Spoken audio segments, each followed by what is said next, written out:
Hello and welcome to the Stacking Dingers Show. I'm your host, Matthew, aka Sheep, aka Dark Sheep, aka D4RKSH33P underscore online. And this, of course, is your home for all things Underdog and DraftKings MLB Best Ball. And tonight we have an excellent celebration of the Dinger release this week. We have the crossover, the Marvel, better than any of Marvel crossover that you've seen so far. The crossover of the Stacking Dingers show with the Badge Bros. Of course, we have Billy here. What's up, Billy? And we have the Badge Bros themselves, Jon and Nez. You can find Billy at SportsVizBJ online, and Nez at Nez Takes, and Jon at Roto_Run. And of course, you can see them streaming almost every day on the Badge Bros YouTube channel. Whatever sport you want, they've got you covered. So first of all, I'm going to jump right to Jon because Nez has been here before, but we're happy to finally get you on an episode of Stacking Dingers. So welcome. The long-awaited debut. I had to put my finest attire on for such an occasion, and too long. I said at the Dog Bowl I would make good early in the season this year, just to make sure we tick this box this year, because it was insane that I hadn't done it before. But avid listener and avid follower, happy to be here. Yes, of course, we appreciate both you guys, sharing all of the stuff that we do here too. So major thank you for that. I think this is a weird question, Nez, but what percentage of Underdog MLB Best Ball recorded online content is the four of us here in this room right now? That's a great question. I would put it at like 95%. There are some people out here. Oh yeah. Also, putting in the work, but it at the very least, I think started here. Yeah. This is where it began. This isn't to mean that I want everybody. I want more people out there making content covering baseball, but it's just funny right now thinking about it, just like what percentage it is. Billy, what do you think? What do you think about 95%? Yeah, it's high, and I even forget that I did like a whole season of streaming drafts. And so yeah, definitely it's pretty high. This was the earliest zero pitcher Nez was a thing way back when. So Coach Nez. nine pitcher Nez. 9 pitcher Nez. So yeah, this definitely there's a lot of drafts been done amongst this four right here. Yeah. Sure. Before we get into it, I do have to shout out two people. As you may have heard, this year we have opened up the memberships on our YouTube channel. If you are a YouTube member, you have exclusive access to a private Discord link down in the comments. I know some people have been missing that. And so, yeah, if you have subscribed, go get that. We're sharing drafts and discussing news and all that good stuff. But I need to shout out a couple of super stackers. The second tier only gets you a shout out, so I got to make sure we get it. So Siler out there, I'm sorry I don't know your Underdog name, but thanks for joining us at that tier. And B Shot CLT Go Blue also joining at the super stacker level. So thank you, Ben. We appreciate you. So as I said, the Dinger is out now. It has changed, Billy, this year. So, what is the main difference this year from last year? Let's just start with the facts before we get into any discussion about it. Yeah, there are two main differences that I noted. One is just a little bit more expensive. Historically, it's always been $10. Now it's $15. That's to get that prize pool up as well. A little bit less entrants, a little bit more money in total prize. So that's how we got there with that. And then the advance rates kind of changed a little bit. We were doing a little bit of math beforehand. If you had 150 maxed last year, your expectation for the finals was half a team. So that means you were going to finals about every other year. It's just that you're playing the base rates. That went down a little bit. Now it's a 0.35, but your final is it's less people too. So you have a better chance at kind of making some big money. And with that prize pool being bigger, that is really interesting. So I like what they did. This is more aligned with the big contests. It's a harder advance to get through the finals, but once you're in that finals, it's really exciting sweat. So I'm really excited for the tournament. Yeah, I think it's as the one here that doesn't max necessarily, and kind of is more of a budget player, so to speak. I'm not like enthused with the $10 to $15 increase, but we have to be realistic.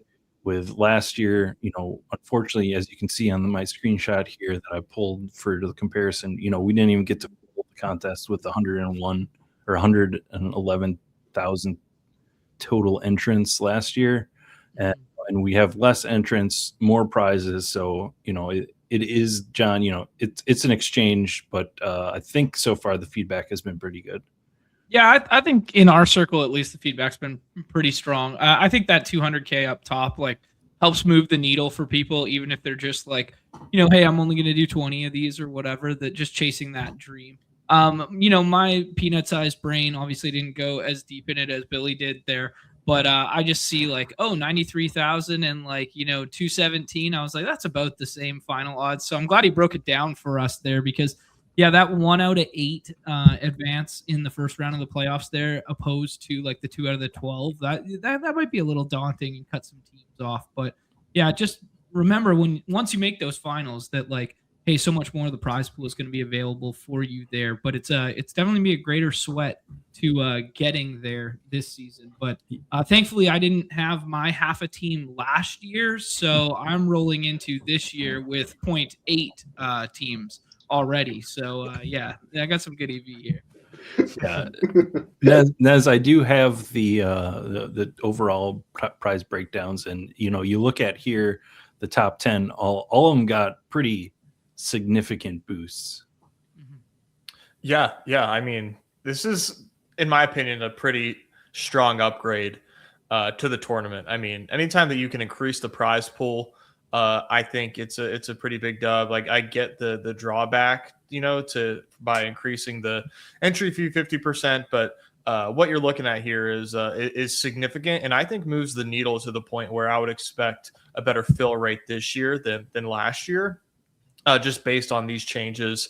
And I don't think 15 from 10 deters enough people that it will have a negative effect. Personally, I really agree with the changes that they made, and just what a step in the direction of baseball, man. We didn't have $200,000 in prizes until 3 years ago, and now first place is 200K. Crazy, the way that things have gone. That's good big picture mindset there, Nez, with it, because in a vacuum, I'm super bullish on baseball this year, just from the amount of interest we saw initially and the amount of people jamming in entries in the previous contest, in the bullpen one, just to get to this one, right? So and then not having some other stuff up in the lobby on day one. In the past, it's been oh, here's the baseball dump, and there's been 4 or 5 contests, and then it's tough to fill lobbies at different price points and stuff. Just having this as the flagship go here, and then the low dollar limited in entry max one, it's really going to funnel people to this contest. And I think we'll kind of for 30 days or whatever, forget it used to be $10, it's 15 now. Yeah, you're gonna remember at the end when you look at how much you're entered, it rolls over. Yeah, there's more this year. But sure. I did not grab the bunt, which is the smaller contest that you mentioned. I did not grab the details. That is a 20 max contest. It's 7,500 entrants about. But it's already 36% full.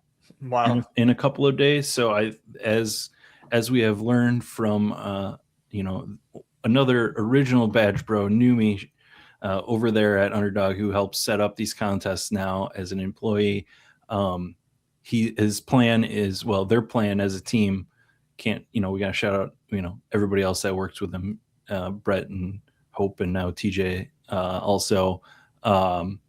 Their plan is to roll these out as they fill, much like the puppies you're used to in football terms, and that is, that's a 2K to first. So if you're brand new or you want to get a feel for the player pool, that's the place to start.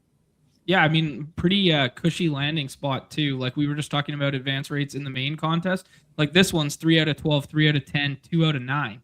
Like you want to find yourself some sweat equity by only doing like 20 entries in that, putting up $60 and just having some fun in that. I think that's reflected in the fill rate right now. Like we're in full-fledged like playoff NFL right now. We're in full-fledged golf season where like golf is literally teeing up tomorrow.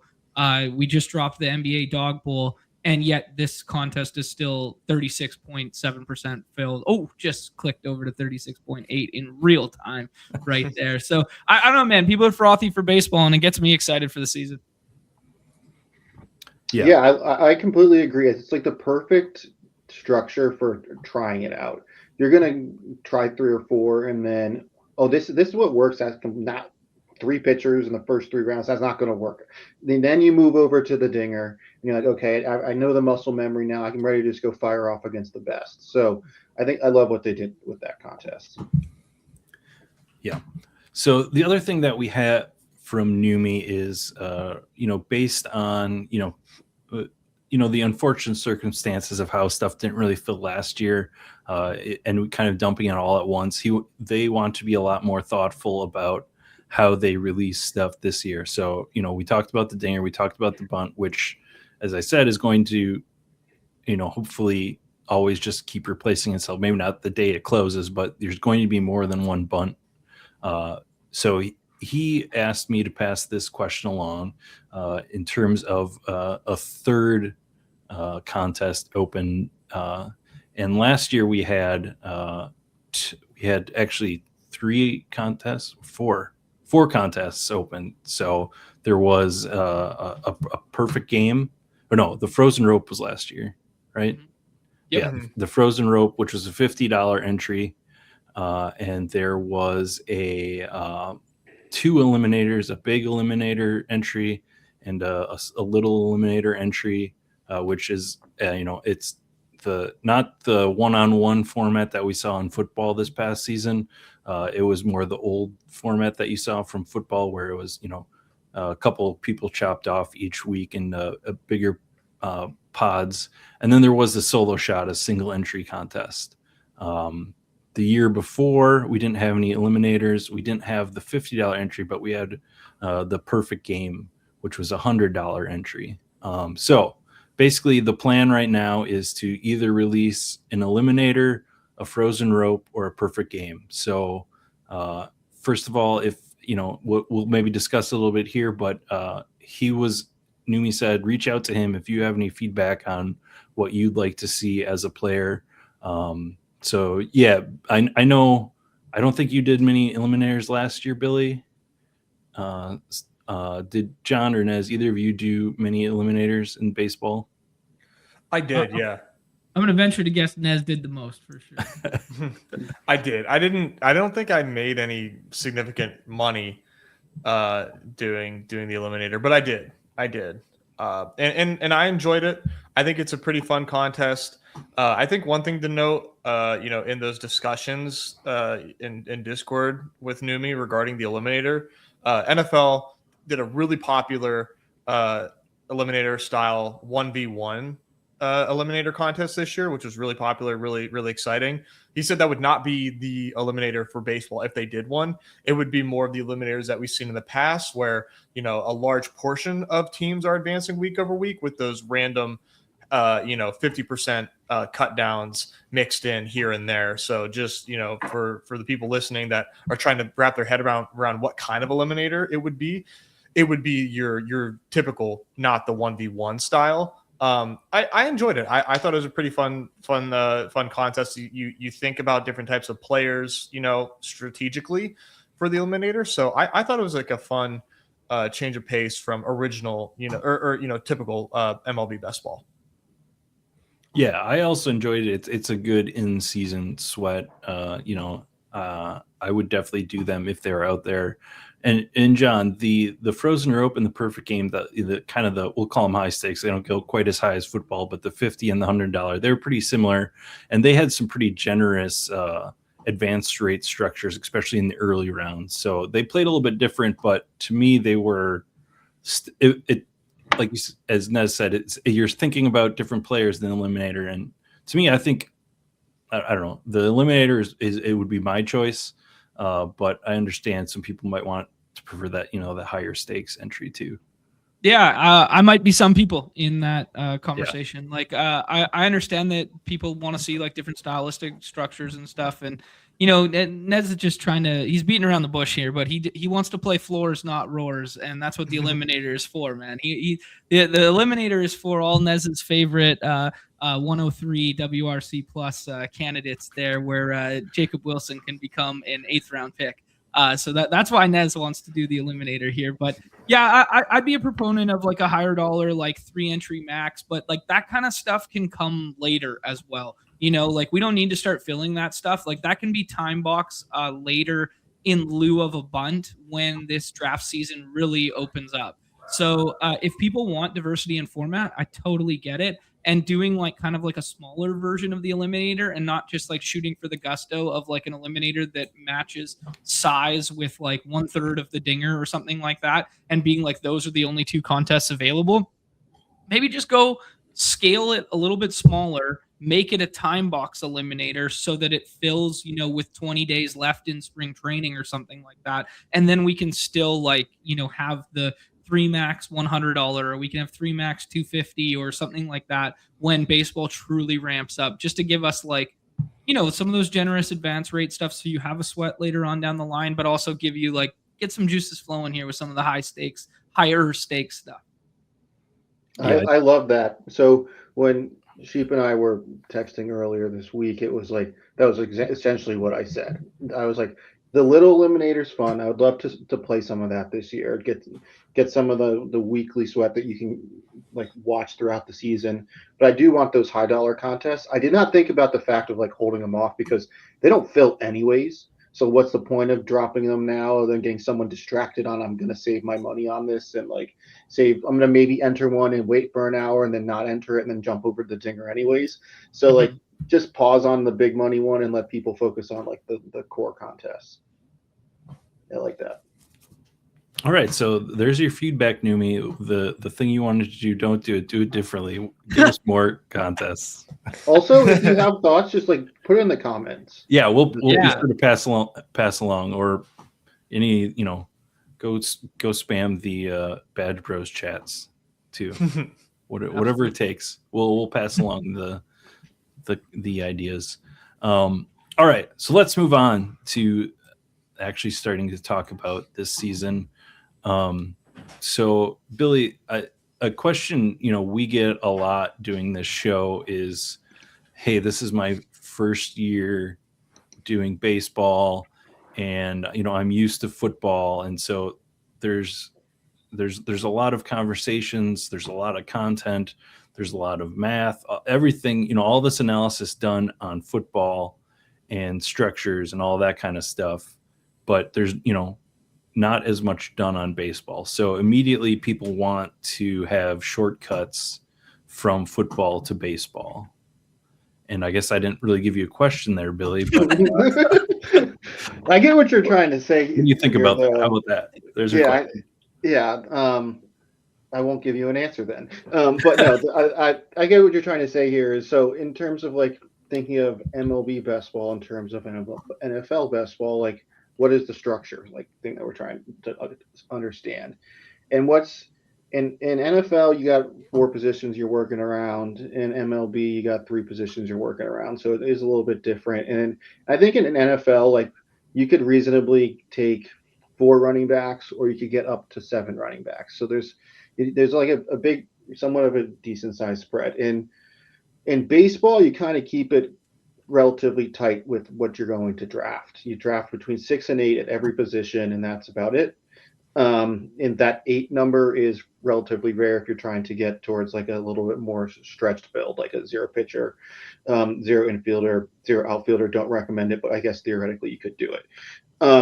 So like you just kind of keep it balanced from your like your total draft structure. How you start a draft though, you can kind of do a lot of different things. I've got some good charts on that. We talked about that in like the first episode of this season. So I don't want to go too detailed in that, but like I think the structure really is just keep it kind of balanced from like a total draft. Yeah. And then, the one of the first, couple of questions, Nez, that people have is, should I stack in baseball? Because they're very used to stacking in football, and let's even reach it out to the week 17. How pilled people are on stacking just because of week 17. So a lot of times ask, should I stack in baseball? Yeah, the answer is like absolutely yes. I mean, there are diminishing returns, but not quite as heavy as those diminishing returns are in football, because of just the way that stacking works in baseball. If you just think about it, it's the only game where it could theoretically go on forever, if an offense just never gets out. So like that obviously like begets itself. Like one, the team does well, everybody does well, the game extends, they get more at bats, more playing time, they have the chance to score each other in. Those points compile. The stacking has effects in many different ways as opposed to just directly correlating and scoring points on top of one another. So it just makes so much sense. I believe I don't know if it was Billy or Chris that did the actual like stacking analysis. It was probably Billy. It was Chris. Okay. Yeah, the last that showed that there were like diminishing returns on that. Yeah, the last 2 years, if you look back on our channel here, there's Chris has gone to some pretty in-depth analysis on those years and the previous years in terms of stacking, and it is a boost. It's not like a huge boost like it is in daily contests, but there is a statistical boost over a week scoring period of having stacked players. Yeah. And I do want to note, you stack your hitters together. You're not stacking your pitchers with your hitters. I know I get tons of questions on like, should you stack pitchers together? And I've never really gotten an answer on that. But you're not trying to stack your pitchers with your hitters. They're not linked like that. The only net positive to stacking your pitchers together is the triple condom approach to maybe I can roll 1 2-start pitcher in the finals because now I'm balancing out and not everybody's going to be pitching on the same day with certainty kind of vibe, right? Yeah, and hopefully we're getting some new people watching this episode. So John, why don't you talk a little bit more about that? That's not really the football correlation, but let's make sure we hit on that. How the playoff is structured and why we're talking about 2-start pitchers mattering so much there. Yeah, so essentially the playoffs are broken down into 3 rounds of 2-week little like mini stints, and each of those weeks are scored individually, and then the scores are added up cumulatively. So one big thing that people talk about in their season-long leagues and stuff like that will be streaming 2-start pitchers, and it's a classic debate in evergreen circles of baseball of, hey, should I start this one stud who has a good matchup, or should I start this kind of like fringe, SP 400 and whatever on the season, but SB 35 on the week because he's going to have 2 opportunities at 2 starts versus Miami and versus last year's Pirates, not this year's Pirates, Nez, right? Versus last year's Pirates. Yes. So like those kind of set up scenarios. And unfortunately, we can't control for that in best ball, right? We can't make those decisions on a start-to-start basis. So we just have to let the chips fall where they may and hope we roll 2 starts with some of our upper echelon pitchers. But oftentimes, if you roll 2 starts in 1 week, you're not going to be able to do so in the next week there. So there is this ping-ponging effect that is effectively like the floor-ceiling combination of rookies and veterans in fantasy football circles or in best ball circles there that we have to unaccount for and hope for the best with when it comes to pitching with our starting rotations here. Yeah. And Billy, you kind of already mentioned it, the 0 RB build, let's talk a little bit more about that. You said we shouldn't try the outfield version, but how does the pitching version, the 0 pitcher and the 0 infielder, look compared to and how does that kind of play out in terms of maybe who you're selecting for those type of builds compared to what people might know as the 0 RB build?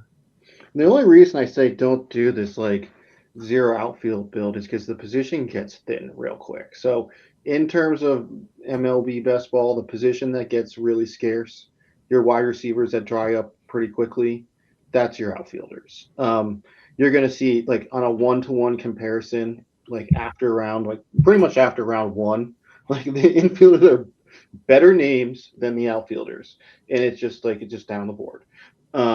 So the zero RB for MLB is kind of just acknowledging that you're going to draft those early outfielders, and you're either going to then take infielders and push them back on the board, or you're going to take pitchers and push them back on the board.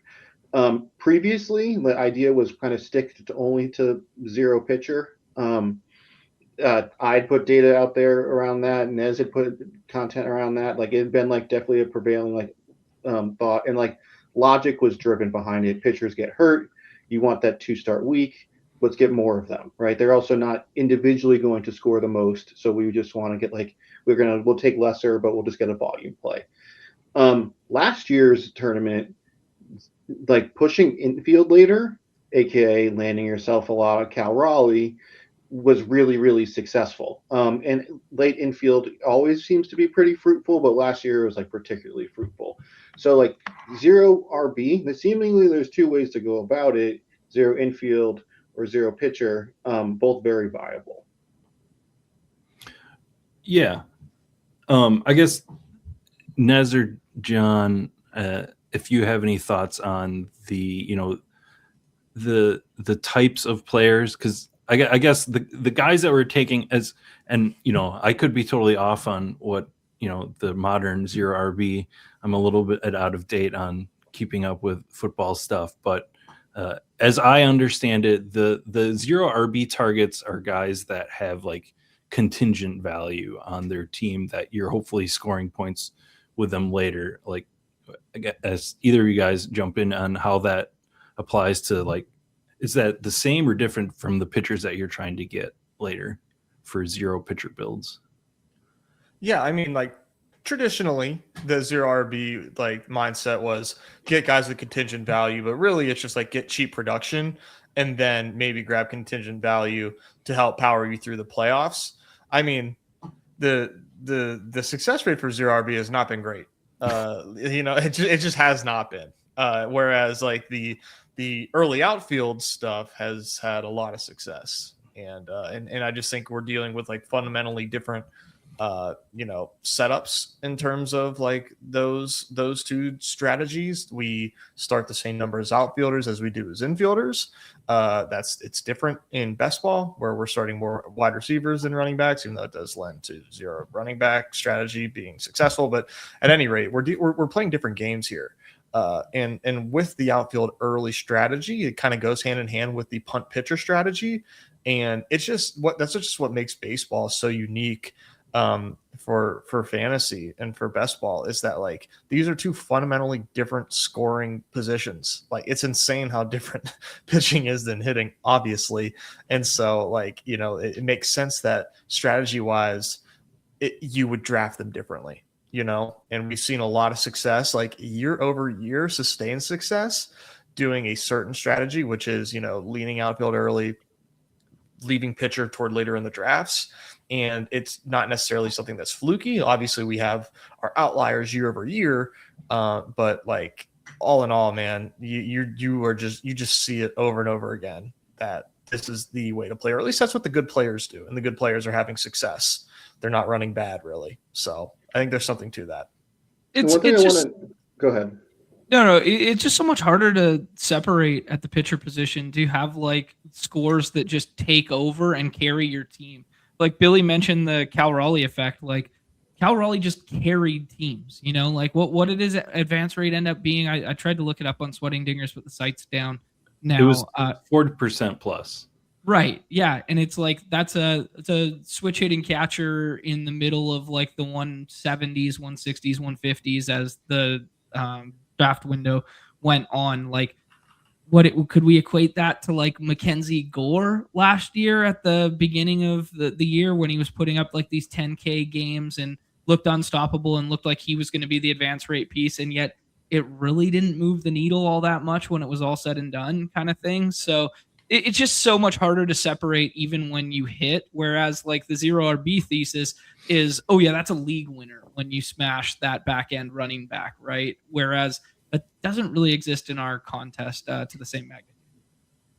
I was gonna say that in NFL rounds, like I'll say like at least for running back and wide receiver, around like 15 plus, or like in my mind are zeros. I'm hoping to turn into points, like if it breaks right.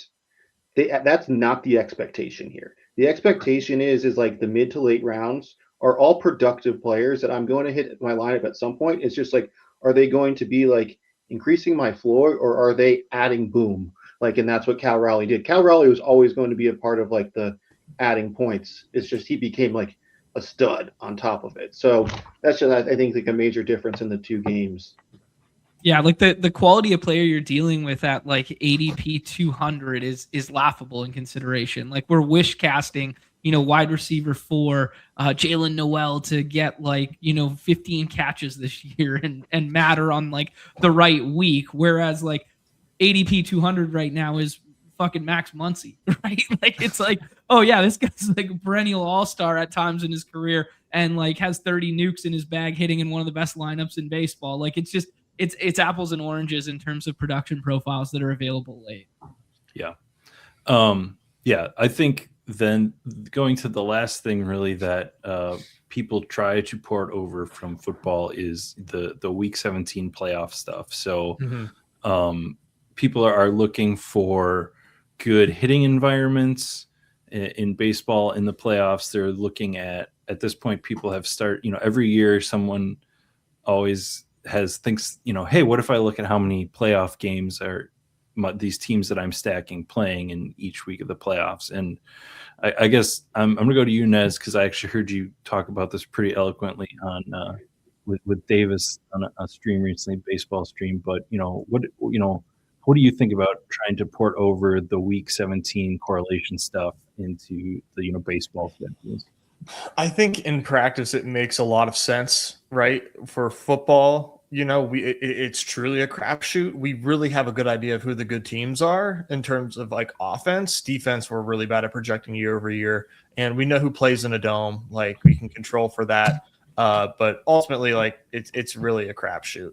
But like baseball, it's so tempting because we also have an idea of who the good offenses are. We know for the most part what the pitching stats look like for these teams, so we can kind of forecast that. We know how vastly different these hitting environments are and how like different that is from football and how much that sways offensive production. So the temptation is there, and it's really hard to resist once you think about it for more than like 5 minutes. But ultimately, I just don't think that it's like the way to go. I don't think you should center, personally, an entire best ball portfolio around who plays in Sacramento in our quote unquote week 17. I just don't think it's the way to go. Ultimately, what does work though is like stacking a team, and if a team goes off that week, you have them.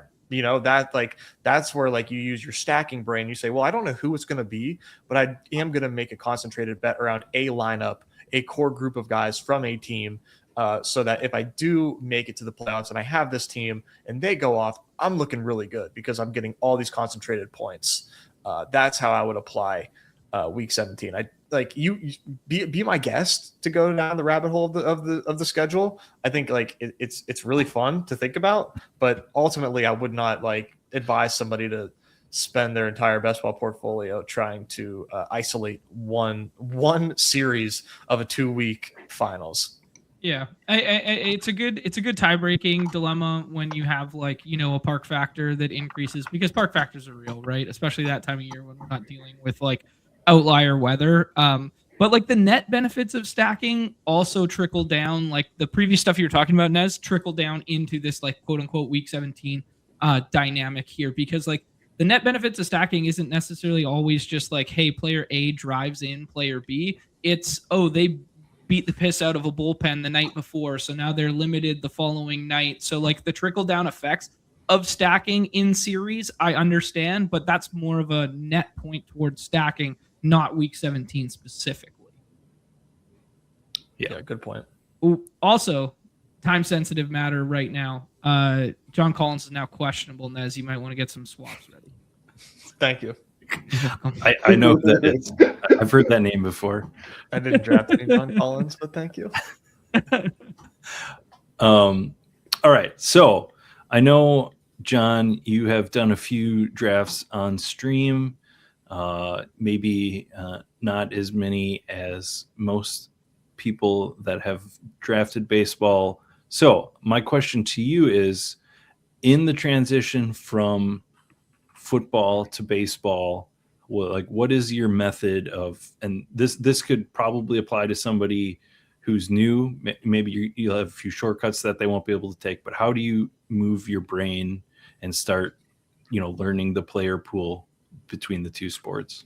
Yeah, I think that's the 101 you hit on is relearning the player pool, right? Roster resource and just going through and just grinding the rosters and seeing, who's where and what projected lineups could potentially look like and stuff. It's also very different than football because we have an abundance of free projection models that are, historically pretty good. And we can kind of like just, look at them all on Fangraphs and mess around with them. So if you want to spend the time and go intensively down the rabbit hole on isolated players with their historicals versus their projection versus whatever, like you can do endless amounts of this without having to pay for substantial amounts of resources. I think that's a beautiful thing about baseball that,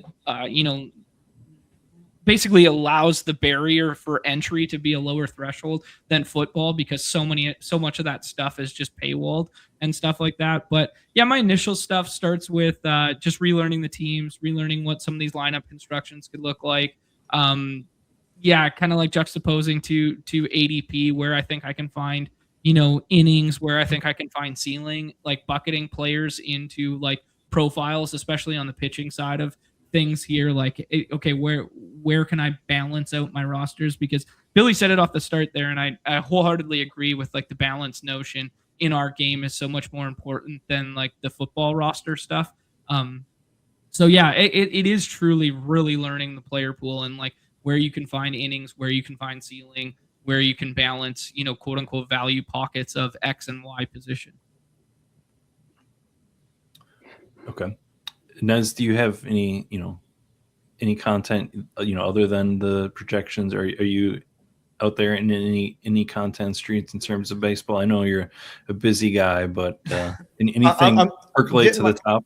Yeah, getting my feet wet for sure. I think like the 101, like, all right, let's like familiarize yourself. And it's also like pretty entertaining is rates and barrels, like it's just like the most popular one right now in fantasy circles. It's like very accessible, great, very entertaining, good chemistry with DVR and Eno. So I really enjoy that. But there's some deep dive stuff as well. Like, Vlad Sedler does some really good stuff as well. And I know I'm forgetting some other folks that do like Underdog specific or, related content, fantasy baseball content, as well. So there are a lot of guys out there, but right now I'm still like trying to like get my feet wet and gather my bearings. And then, cause I also like to, for me, I as a content creator, I like to come in like with my own, takes and stuff, and my own angles as well. So like once I kind of get a feel for like who's in the field and whatnot, and then I can kind of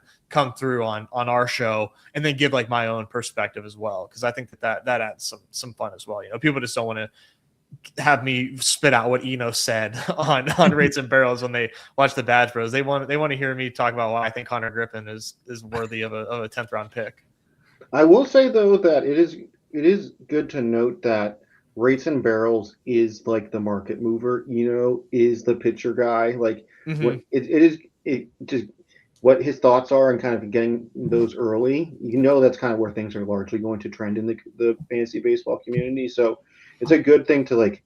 Okay, when he says something out, the ADP is changing. Let's get ahead of it. At least I'm trying to take advantage of it that way. No, for sure. Yeah. And, we did have, you can go back in our archives again if you haven't seen it. There is an episode where we had Vlad as well as Bubba and Ryan Bloomfield. And we actually talked about, how also to take, because most content in the industry is devoted to season-long roto stuff. So we did talk a little bit about that and get some ideas from them and how to digest what they're talking about. Mostly, they have some Underdog stuff, but mostly their content is generated for a slightly different audience, but yeah, so check that out if you want to, get a couple of tips on learning how you can pull your own best ball information out of that stuff. Yeah, for sure. Matthew, you know where that really stems my mind is when we get deeper in the trenches of spring training and people start talking about their sleeper pitchers or pitchers that could crack the rotation and be like the end guys, be the fifth guy and then work their way in kind of deal. Those guys are going to get hella steam and they'll be talked about in season-long circles. And what'll end up happening is, 1 out of 25 of them or whatever will hit and maintain a roster spot and give you 140 innings this year and be a quote-unquote league winner. And the rest of them will be waiver wire fodder after 2 starts or whatever. Those are the ones that are going to be the number one kind of like balancing act and parsing through late in dinger season, because people make some egregious mistakes with, valuable roster spots at the tail end. It pains me to say that the oatmeal of, Merrill Kelly or someone like that at the back end is going to serve you much better in best ball than, trying to take this high upside, the equivalent of this year's Chase Burns or Bubba Chandler or whatever, like that kind of thing where you're chasing this dragon, which is so good in season long because it's uncapped upside. You can just drop them if it doesn't come to fruition. It's a dead roster spot in our games here. This game is different than football in that vein. Yeah, not everyone's going to be Paul Skeens, where he's going to, 1, get a ton of volume when he comes up, and then 2, be an all-star immediately. Like, that is not the expectation for our rookies. Like, they're not going to just immediately jump in with success, what you see at the NFL. So I don't know. I'm down to draft younger guys. There's a guy in Pittsburgh who's interesting this year. We don't need to go too deep into that. I'm sure we'll talk about that when we talk about infielders. But rookies typically haven't been the best plays in this game. Mm-hmm. The high upper echelon ones a couple times have smacked, yes, where it's in the mid rounds, like the Julio Rodriguez year 3 years ago and stuff like this. But these were grade A blue chip guys that were basically can't miss who made the opening day roster. This wasn't hey, this guy might have the rotation spot. Yeah. Mm-hmm. For me, it's more pertains to pitching than it does position players. I don't mind taking a dart throw on some of these high ceiling bats at the back end, just because the points above are so much more projectable and so much safer. Okay, great point. So let's get into this year. Let's transition out of the football discussion, and I'll start with this one. The question is, how have you changed? We've been doing this for 3 or 4 years. I'm not sure if everybody has done the 4th year, but 3 or 4 years, all of us have been drafting baseball, best ball. And so I guess just kind of go around how we think we've changed in our approach. For me, every year I get more and more into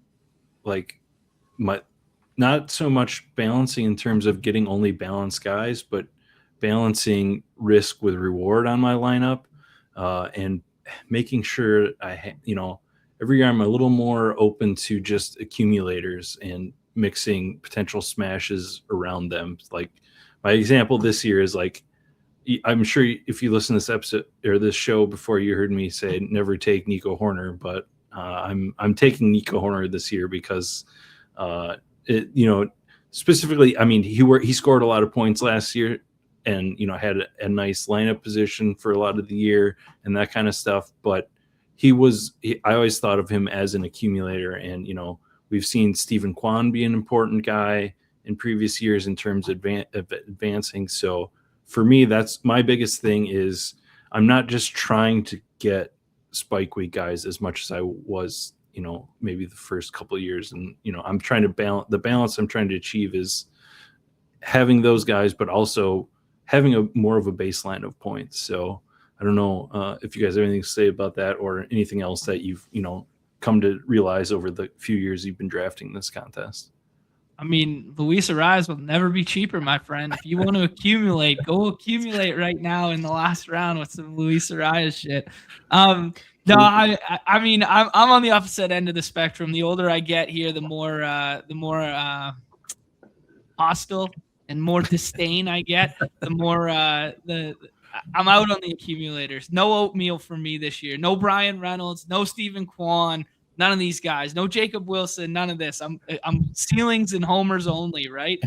Chicks dig the long ball. I'm only hunting long balls this year. That's the new meta. That's great. I mean, I don't know what I will change so much this year to last year. I think I think I got a little over my skis in terms of trying to be too counter culture, like try to zig when others zag in terms of like trying to punt outfield, you know, where like not necessarily punt it, but like, hey, I'm going to get 3 outfielders or 2 outfielders, and then I'm going to deviate harder than most. I still think that you could have success there. I just didn't do it very well last year. So I think I'm going to lean into more of the outfield stuff, maybe take it less extreme, but like, you know, try to get like 4 in the first 6 rounds, things like that. But the one thing that I've always done is like concentrate in the late rounds. And I don't think I'm going to stop there. I really like finding a guy, planting a flag, and reverse engineering my teams, knowing that, hey, like if there's a pitcher I really like or an infielder I really like or late in the draft, I'm going to save a spot for that guy. And I can break ties knowing that, hey, I don't need an infielder here. There's a guy that I think is really undervalued that I can take late in the draft. So I really like doing that. You know, when it hits, it hits. You know, it's really effective. So still trying to figure out who that guy might be for me this year. Yeah, I think that for me, because of the way that I draft, I'm like very intentional with the structure that I align, like fitting. That it also like ends me getting overweight certain people, like just because they fit the way that I'm gonna like to draft. Mm-hmm. And I'm like down to do that. I think last year I did that, and then I also like what Sheep was saying, crossed names off my list as like I don't like that profile, and then made my player pool like relatively narrow. Like, and 2 years ago it got me onto a ton of Brent Rooker. Loved that. Last year it got me onto way too much Michael Toglia. Didn't like that. So there's like a need to kind of figure out what is the appropriate balance with that, because I do like being like intentional with my structure. I do like the kind of that what John was saying, like there's certain profiles I don't think fit this game very well, so I'm going to cross them off my board, but I just don't need to get as egregious as I had done. So maybe a little bit more intense, like more reasonable, less 40%. Do I have to capitulate on catchers this year? Because Cal Raleigh killed me last year, and I was always a Cal Raleigh guy. I'm a Mariners guy, but Cal Raleigh killed me because I was a hashtag never catchers guy, because I'm just like, why am I taking 100 less ABs than somebody else here? Maybe I didn't give Cal enough credence that he would hit every damn day and play DH on the off days and stuff. But like, do I have to capitulate here and start drafting catchers, guys?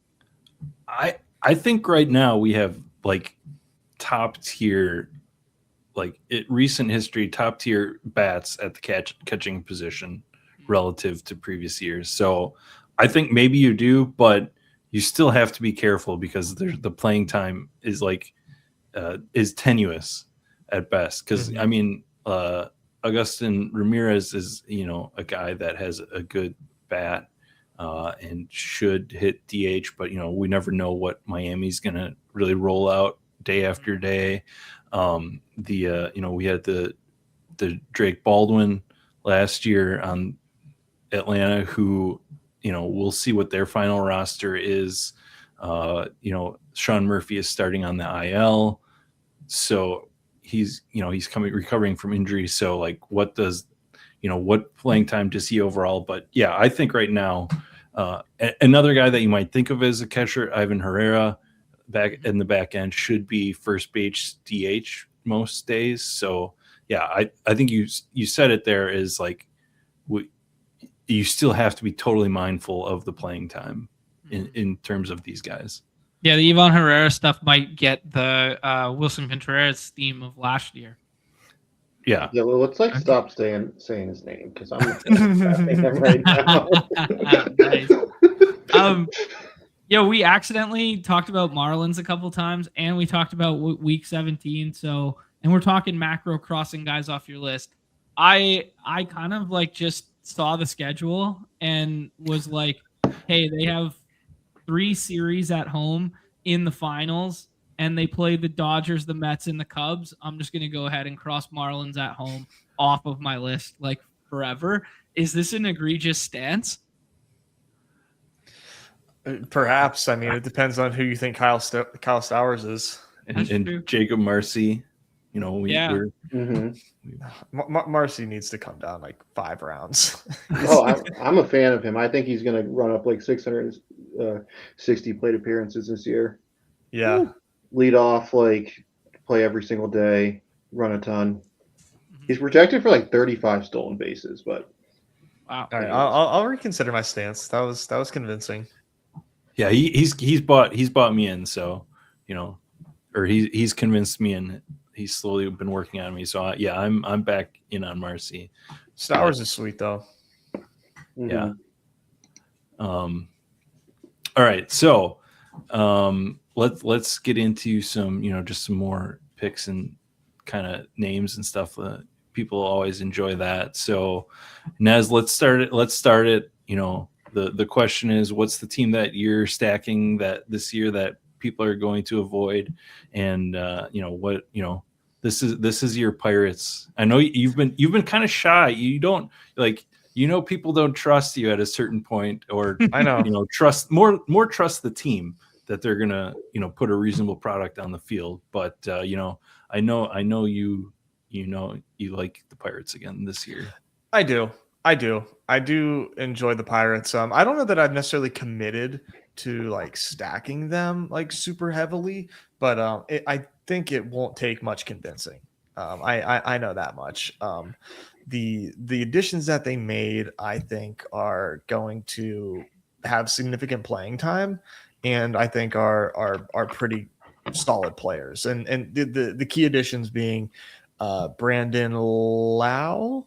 Yeah, nailed it. And O'Hearn. I think O'Hearn. They're right now his playing time is divvied up as 31% at first and 42% at DH. I wouldn't be surprised if he's out there more, but he is mostly a platoon guy. But they gave him good money, man. They won the O'Hearn sweepstakes. They gave him 2 years on that deal. So in terms of like stacking, I think it's just like really, really cheap. Reynolds is the cheapest he's ever been. Cruz is expensive, but like, come on, dude, it's O'Neal Cruz. 20 stolen bases and 120 off the bat. You'll pay for that. The lead that I'm bearing, of course, is Connor Griffin, and the risk that you take with him, which is like threefold essentially. One, the team could be bad. Who would see that coming? 2, he might not get called up until like July. And 3, he might not be good in the major leagues. There's no guarantee. He's going to be 20 years old if and when he gets called up. So, there's some challenges in his way. But one thing's for sure is that he had one of the most exciting minor league debuts in recent memory. 65 stolen bases last year, 21 home runs as a 19-year-old, all the way through Double-A. And in Double-A, he had 175 WRC plus in 100 plate appearances. I think the kid can play. He checks all the boxes. Scouts love him. And I think based on the moves that the Pirates have made, you're going to see him sooner than later, just based on, the moves that they've made and the direction that I think things are going. I think they're gonna bring him up pretty fast. So I'm in. I'm willing to get hurt again. Yeah, I mean, and stop me if you've heard this before, but they'd be stupid.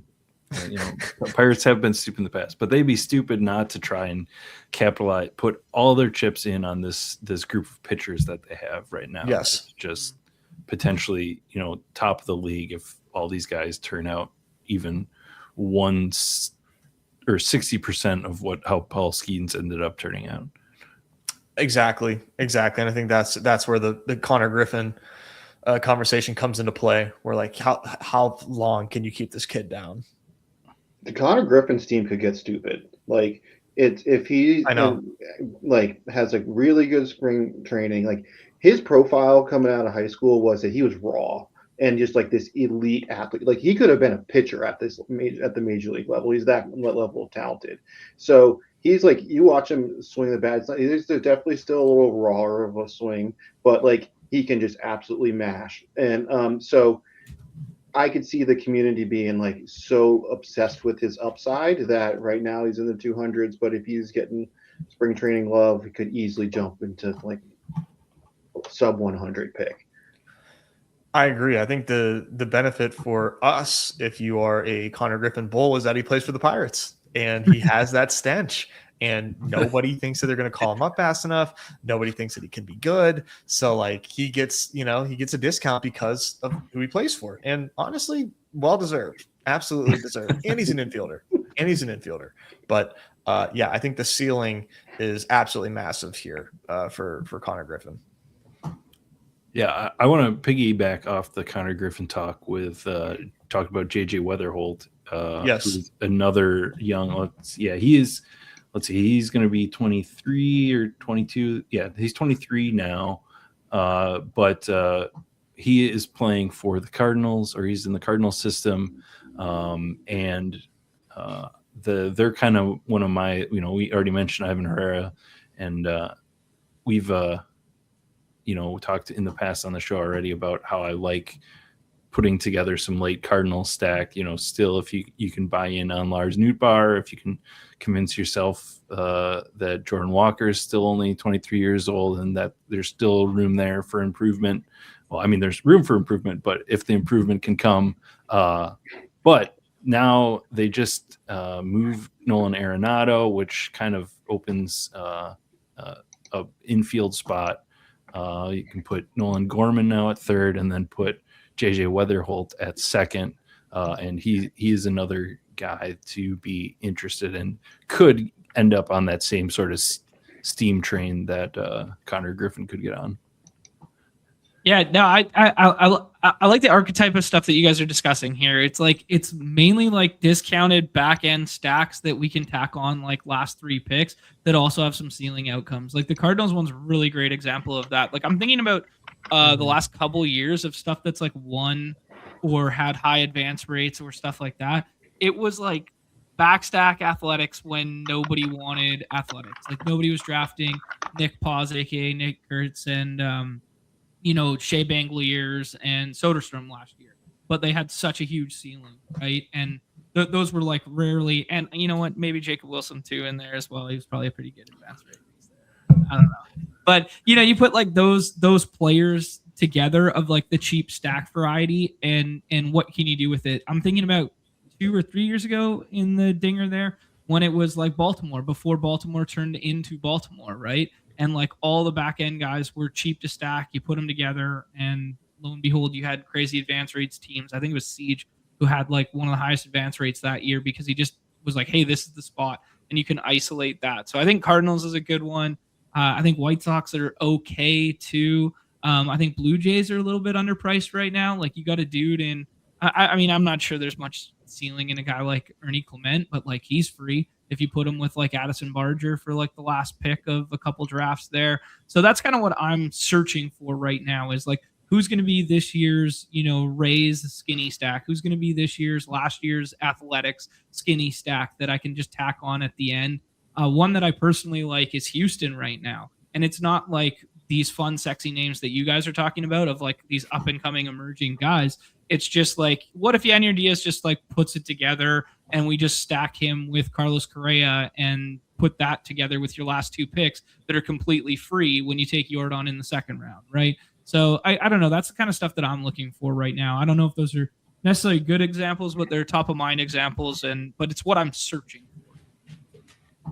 Yeah, and I mean, we're not too far away from, when Cam Smith got traded over there from the Cubs. Like he looked like he was going to be a superstar for a few weeks, and he's he has some pedigree. So yeah, there's certainly some guys there, and I think we want to talk about boring maybe as Jose Altuve is. I've got him way ahead as ADP because he's an outfielder that the cliff, he's old. The cliff could come for him, but it hasn't yet. So, yeah, that's a good idea there. And I mean, Christian Walker too. Like, let's talk about the potential. Is he going to be Jose Abreu Jr. on that team and just fall off a cliff? Maybe, but we're the one bad year. Maybe we don't write off him either. So I mean, is a good all these guys are effectively free of like 150, and then like the last 4 guys we've named are like 235 and above. If you just do like Cam Smith, Correa, Yanier Diaz, and Jesus Sanchez. Like Jesus Sanchez has like 25 home run power in that lineup too. Like it's just like all these guys are free. So that's one that stood out to me. John, is it fair to say that baseball's a great place to scroll? Oh, the best. Like the absolute best. Yeah, I find myself getting it's real easy to, I know, Nez, you talk about wanting to get heavy on guys, but it's also easy at the end to get accidentally heavy on guys because how ADP plays out, you have the same guys that, you're trying to fill this, you're trying to get your last pitcher. And unless you scroll down, you're going to see the same 10 names. It might change over a month of drafting. Those 10 names might change, but in that month, you might get the same guy over and over if you don't scroll down. Yeah, for sure. You just have to really be cognizant of that, right? Like if you like that guy, by all means, take him. But at a certain point, you might need to open up Fangraphs or listen to, Eno and try to diversify a little bit if that's what you want to do. But it's really easy to get concentrated by accident also. Yeah. Okay, I'll open up to anyone here. One more question here. Is there anyone that you do want to get on heavy now? I mean, this maybe already applied to a couple of the names we've thrown out, but anybody else specifically that you think is going to get some steam that you want to get a little bit heavy on now that you might not want to chase up? Mine was Murakami when the bullpen opened, and now he's getting to a point where I'm leaning back into the strikeout rate more so than the home runs that I was, drafting him in the last few rounds and like, oh, well, this might work out. I'll look at the home runs that he could hit. But now that he's moving up, I am getting worried. So anybody like that you think you want to predict going for this rest of the, maybe when spring hits? For me, it's a lot of these young pitchers. I think my favorite of the bunch is, but like as far as room to run, I'm not sure exactly how much there will be. Is Chase Burns for the Reds? I am very, very excited about his prospects in the majors, just given how nasty his stuff is. I mean, just a guy that I think can piece together weeks that would just be untouchable if you get them, in the right spots. So Chase Burns is going to be someone that I'm going to have a hard time staying away from. He's in a perfect spot of where a pitching sweet spot. Gosh, man, I'm kind of glad that his debut wasn't great because I think it's keeping his price down. Because if he had a sick debut with his stuff, we would be paying for him in the 80s or 70s, and he's in the 120s. Really, really strong possibility that he gets like a huge steam treatment this spring for sure. Yeah, the perennial one is you can still, as much as we always talk about, you can still get value on unsigned players. If you were drafting Bregman for the last couple of weeks, you're going to get the best price on him, and now he's a Cub, and it wouldn't have mattered where he went, his price would have gone up. So there's still, maybe not Kyle Tucker, but there's still some free agents out there that you can target. The Cubs is like the worst possible landing spot for Bregman. That park is not a great place to hit, especially if the winds are blowing in. It's very true. It's very true. That people were. I don't think he's necessarily Esoc, but people were asking did they not learn their lesson with Esoc? And we'll see, man. It's pretty interesting, but that team is definitely attractive to stack I'll say that. Mm-hmm. I think Dodgers stuff will probably never be cheaper, right? When the recreational, names come in here and they just go, hey, look, Freddie Freeman used to be a first round pick. Mookie Betts used to be a first round pick. Let's start pulling them up to the left side of the board and stacking them with Ohtani. I think there's going to be like a natural pull dynamic that's just going to happen. So like some of those like Freeman Betts, Teoscar that you can get in like, rounds 3, 4, 5 right now, or 4, 5, 6 if you're lucky sometimes. Like, I don't know, why not kind of thing. There's a couple second round guys that I think have potential to push up to be first round guys. Jordan stands out to me, Gunnar Henderson and Nick Kurtz. Those would be like the 3 guys in the second round right now that I'm like, I want to jam them while I can right now before they rise, like potentially rise like 4 or 5 spots, that kind of deal. Yeah, in terms of like back end targets and like just isolating one guy that I'm like, oh, that price is like so flat out wrong right now. I'm not sure I'm there yet, guys. Like, I'm not sure I necessarily have that. Yeah. I think Kansas City stacks are going to get more expensive with the talk about the fences and people talking about, the profiles and then trying to stack it with Witt. So I think there's going to be a lot of excitement to just like do the Jack Caglione plus Vinny P plus Miguel Garcia, like in those like middle, like pick 80 to like 110. So that's one that might just rise as a tandem, especially with the Bobby Witt drafters. But yeah, in a vacuum, I think those would kind of be like the 3 that I think are potential rise spots. In terms of like isolated player right now, I'm gonna have to circle back in a couple weeks here when I got 20 of these under my belt. Yeah, and that is certainly an interesting development. When we were there for the dog bowl, I was surprised when they announced this, because I would have expected, a few months ago or whatever it was, a month ago, it was that construction was already started, but apparently it hadn't. Right? Yeah. From what we saw, there was nothing. They We were were there. growing, the lights were there and growing the grass, but no changes to the outfield. Yeah. No talk about the fresh grass they're growing and how it's going to slow down the ground balls. No, just. But and you say it's going to rise, and people have that idea that it's a better hitting environment, but the idea, the numbers that they ran, if you dig into what they said in Kansas City, is they wanted it to be neutral for home runs, and like how does that affect the triples and doubles that the bigger field of Kansas City allowed for, and if you look, the Derek Carty put out some numbers I saw already, and like it gave 1 home run to Vinny P and 1 home run to Witt. So like there's still enough question in that doesn't it's obviously a different model than what Casey uses, because that doesn't sound like necessarily a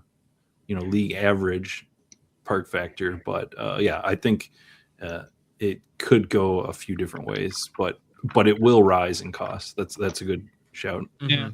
This weird dynamic, because that place was renowned as like a really good hitting environment for doubles and triples, but not for home runs. So it was like good for run scoring, but it wasn't good for like home run hitting. And it was really good for hitting because of the backdrop and stuff like that. Like people like to hit there, but then it wasn't like reflected necessarily in like numbers, like in output. It's very interesting. Yeah, and lowering the wall more, robbed home runs too. Right. Okay. Yeah. So, good point. It's interesting, but obviously, Kansas City has some pretty smart math guys on it that maybe we just need to trust them instead of double guessing or second guessing. Sure. All right, so I'll just leave it open. Any other thing that you want to get out there before we wrap this up? Anything I've forgotten maybe that you wanted to mention to maybe new players or returning players, or just another player name that you need to make sure we talk about? No, I mean, just don't let the jargon scare you off. Don't let the deep in the weeds and the sicko nature of these games. If you love baseball, it's hard to create bad teams in this environment, like really bad teams. Like you're going to have a fighting chance by just coming in here and following like 3 or 4 really simple structural rules, and that's just staying tethered to the notion that you're going to have between 6 and 8 at a position, and then be somewhat balanced in your approach. Your guys's, actual information with the advance rate data and stuff goes deeper into that. But if you just come in here and you stay tethered to 6 and 8 at each position within it, you're gonna have shots on goal, and they're fun as hell to draft. So just get yourself a season-long baseball sweat. Yeah, well said. I think, maybe when in doubt, take an outfielder. When in double doubt, don't take a pitcher, and think you'll be all right. Good. Excellent. All right. So it was wonderful. Again, if you're not following them, go watch their Badge Bros channel, and you'll get every sport under the sun talked about. Just appreciate you guys, and what you do for the best ball community overall, and like I said, helping boost us here at Stacking Dingers. And glad we finally got you on here, Jon, and Nez. It's always great to see you, and Billy, I'm happy to see you too. So appreciate you guys. Excellent.